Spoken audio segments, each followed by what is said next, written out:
Tipene. Tim Tipene is a West Auckland youth worker and founder of Warrior Kids, which is a program that teaches children who are aged between sort of 5 and 12, non-violent strategies for dealing with conflict and anger. He must be a busy boy. Tim, good afternoon.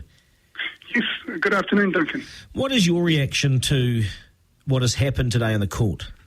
I think it's very unfortunate. My heart goes out to the Kumar family.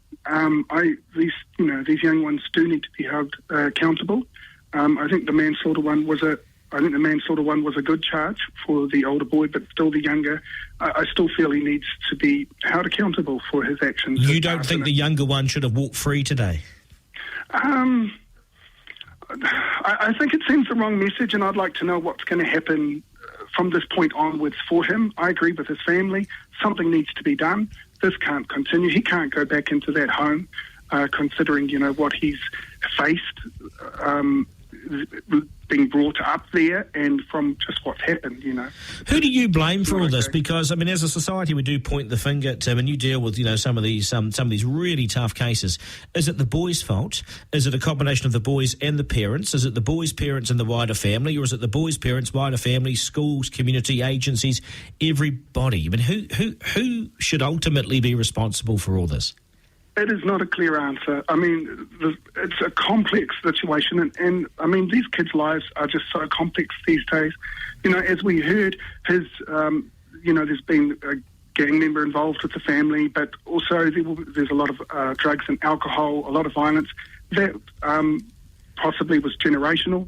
A good chance it was. Yes. And change takes a long time. For me, it's prevention. We've got to get in there. At school, we've got to get in there early. It's stopping a cycle, though, isn't it? Don't you need to jump in and say, right, enough is enough, and you can't let this abuse and violence and drugs and alcohol continue through these generations. You've got to have someone that pulls the garage door down on the whole thing and says, right, that's it, stop. Yes, Duncan, I agree with you. However, it's not happening. In a lot of cases, it's simply just not happening. There's a lot of noise, there's a lot of talk, but there's actually very few on the front line pulling up their sleeves and getting out there and doing it. So it's not happening. And part of the front line, though, is prevention. It is getting out there with these kids, getting into schools and But aren't we doing that? Haven't we had years and years and years of frontline case officers and money going into, people at the bottom? Haven't we done that? Not in terms of prevention. The preventative programs, they get very little support, and there needs to be a lot more pushed out there. It should be just consistently through the schools, and people are looking for a quick fix. They want the children to do a 10-week program, say, and then that's the end of it. It doesn't work like that. Not when these kids are living in those environments. It has to be part of the school environment. And it's not up to teachers and principals and that to do it. It needs specialists in there working with these kids.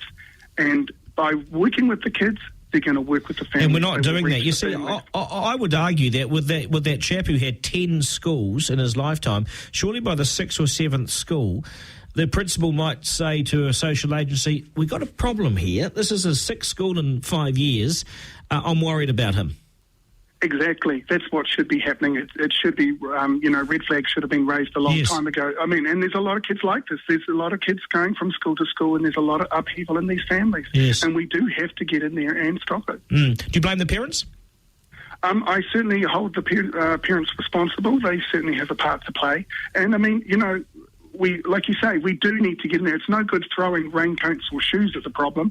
That's not going to solve it. We just need to have things happening. Yeah, I agree with you on that. You don't want to give them a free lunch, because the free lunch means they just got a nice big full tummy to go and commit more crime. I've got a real problem with this. I'm going to leave it there because I need to move on. But Tim, I appreciate your time on the program. We'll come back to you at some stage.